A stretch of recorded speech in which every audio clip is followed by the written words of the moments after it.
le truc avec le karma, j'ai l'impression que c'est une notion qui n'est pas encore suffisamment démocratisée.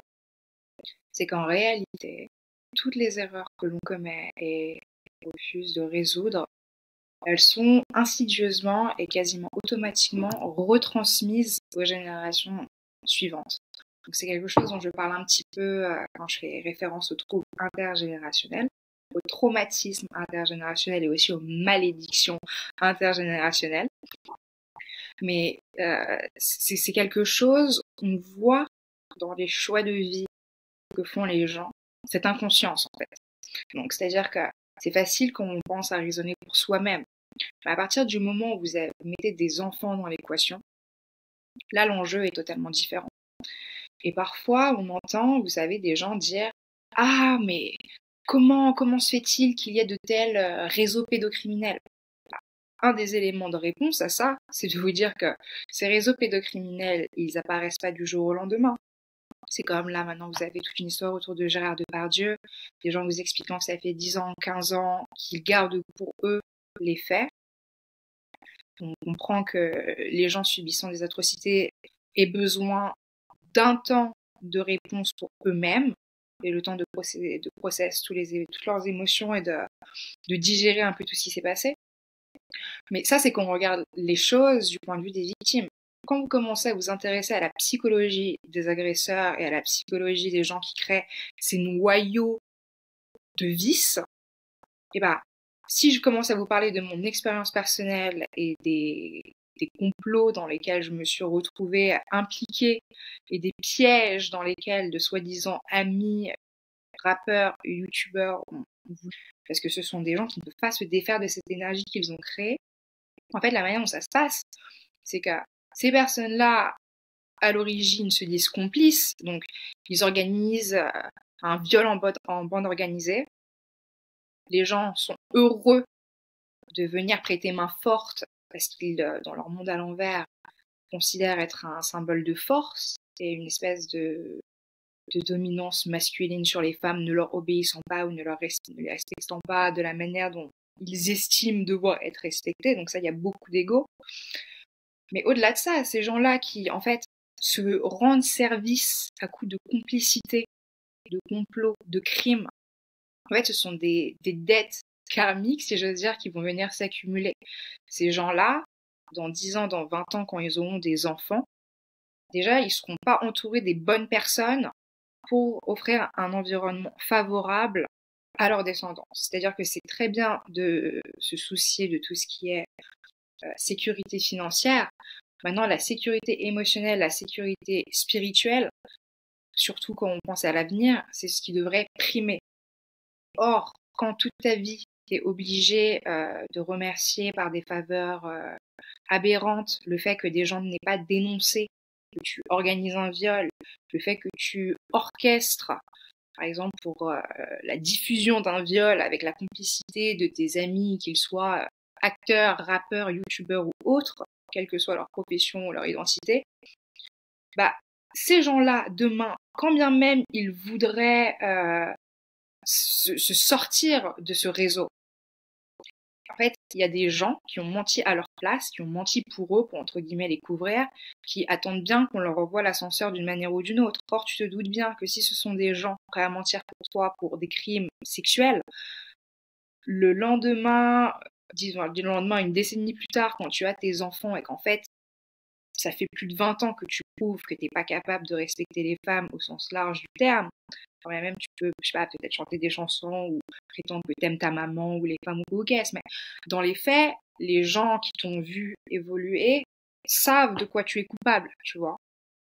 Donc ces gens-là, pour peu qu'ils soit ils jalousent ton évolution, soit encore plus malsains que toi, soit n'aient aucun intérêt à ce que demain tu t'en sortes, en fait, ces gens-là, ils n'ont pas l'intention de te laisser t'échapper avec une telle dette karmique. Donc immédiatement, tout ce nœud de mensonges que tu as créé, cet environnement où hier c'était tes frères parce que vous commettiez du vice et des crimes ensemble, demain ces gens-là, ce seront tes bourreaux. Il y a tout un chantage émotionnel qui se met en place aussi, tout un chantage financier qui peut potentiellement prendre place, et en fait tes mauvaises actions deviennent un point de levier pour que les gens te manipulent à moins que tu cèdes à encore plus de vices. Donc, pour reprendre l'exemple des réseaux pédocriminels, pour avoir aussi grandi dans une famille extraordinairement particulière où j'ai vu les dynamiques de pouvoir des adultes ayant des impacts sur les enfants, je peux dire que voilà, ces gens-là, en fait, ils étaient jeunes. Ils sont pas nés à 40 ans, à 50 ans. Ils sont passés par tous les âges de la vie.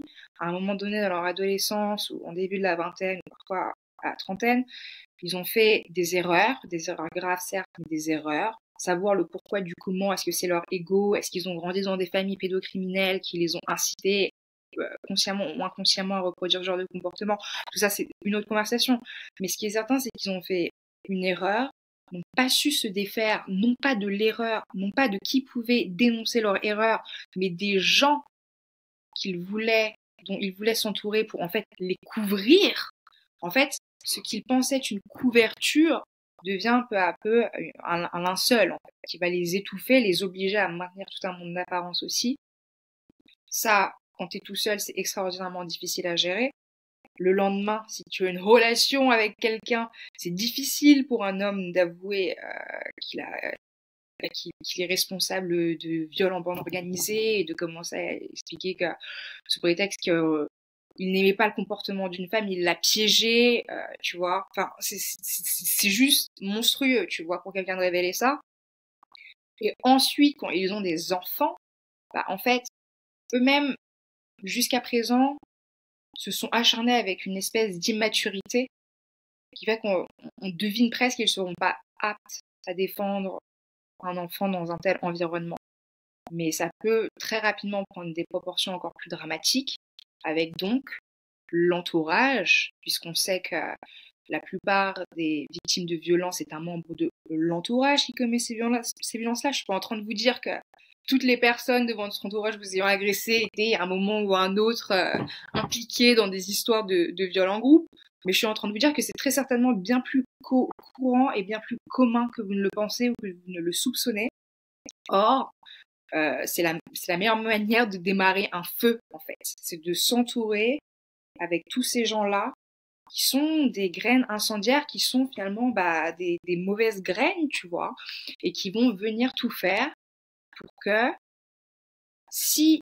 leur but, c'est pas que vous vous améliorez, en fait. Leur but, c'est que si vous fassiez une erreur, ils puissent bénéficier d'une rétribution. Donc c'est quelque chose, c'est pas pour vous qu'ils le font. Tu vois, et certains sont tellement malsains qu'ils se défendraient même du fait que ce n'est pas contre vous, mais c'est pour eux, c'est pour leurs intérêts qui sont malsains et perfides, ok, mais leurs intérêts quand même.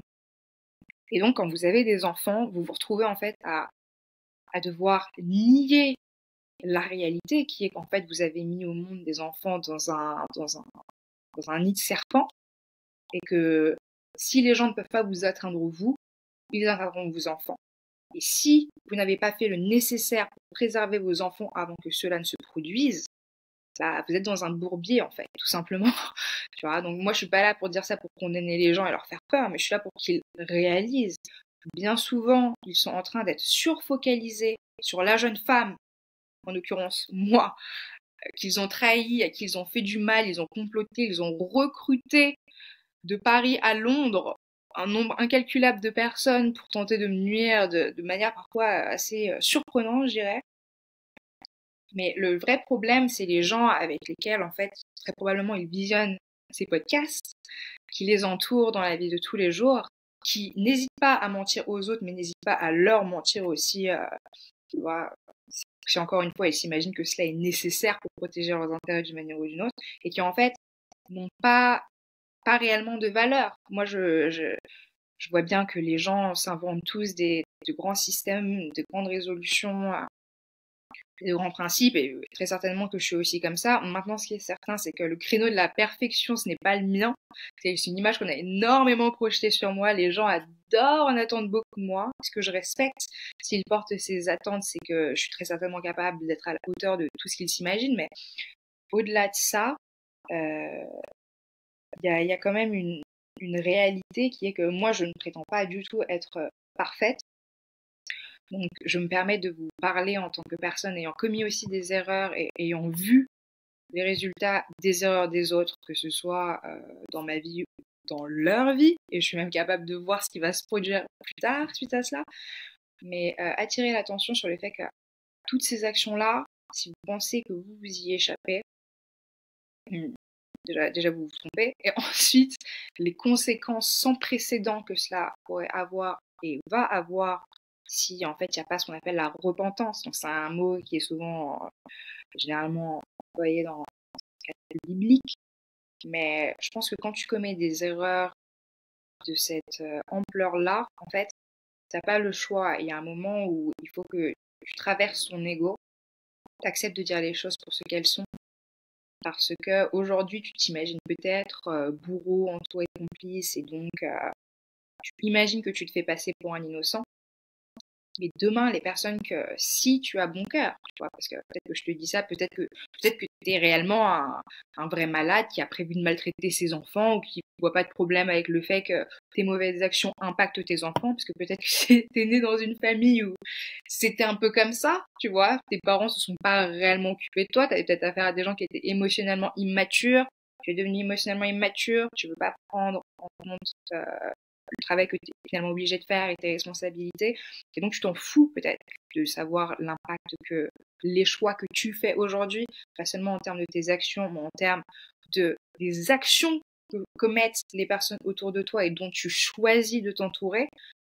Si tu n'es pas capable de voir que tout ça, ça va avoir une influence sur ta vie de famille, bah peut-être que tu devrais pas avoir d'enfants. Peut-être, tu vois, qu'avant de mettre des enfants dans une situation qui te dépasse toi déjà, tu devrais prendre un moment de recul et recalibrer un petit peu tout ce qui est en train de se dérouler autour de toi et savoir si c'est vraiment quelque chose dont tu as envie de faire partie, est-ce que tu as vraiment envie de participer avec. Non pas l'idée de d'échapper au mal que vous avez fait ou au caisse, parce que des erreurs, encore une fois, on en fait tous, mais c'est plutôt l'idée de proliférer, l'idée de continuer sur la même lancée, l'idée d'essayer d'étendre encore cette cape d'invisibilité sur le fait qu'il y a quand même des personnes ayant orchestré des viols. Enfin, je veux dire, c'est quand même extraordinairement grave. Et de s'imaginer que la raison pour laquelle ils ont commis ça est solennellement due au fait qu'ils n'aimaient pas la personne. Ça, c'est une logique qui est totalement tordue.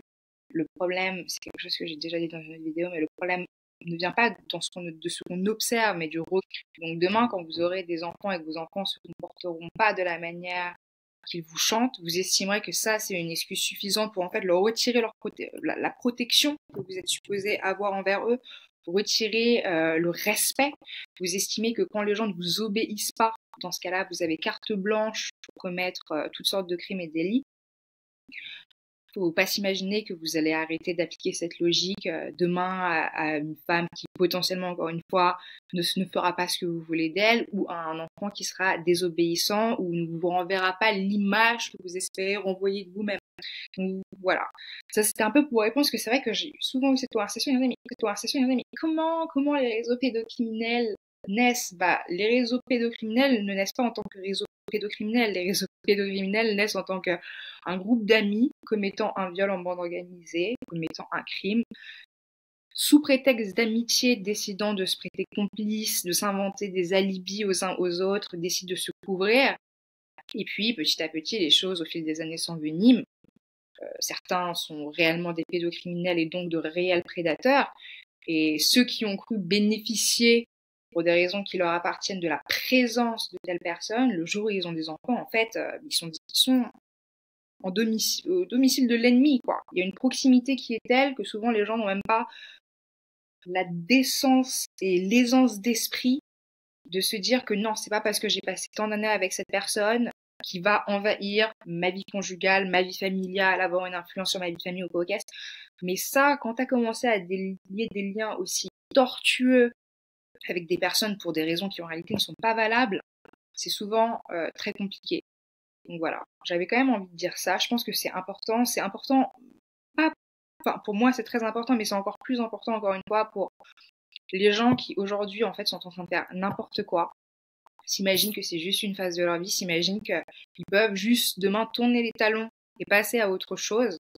Non, toute cette énergie malsaine, dont on refuse de prendre la responsabilité, qu'on refuse d'expliquer, les erreurs qu'on refuse d'admettre, les fautes qu'on décide de rejeter, en fait, ne retombent sur personne d'autre que sur la prochaine génération.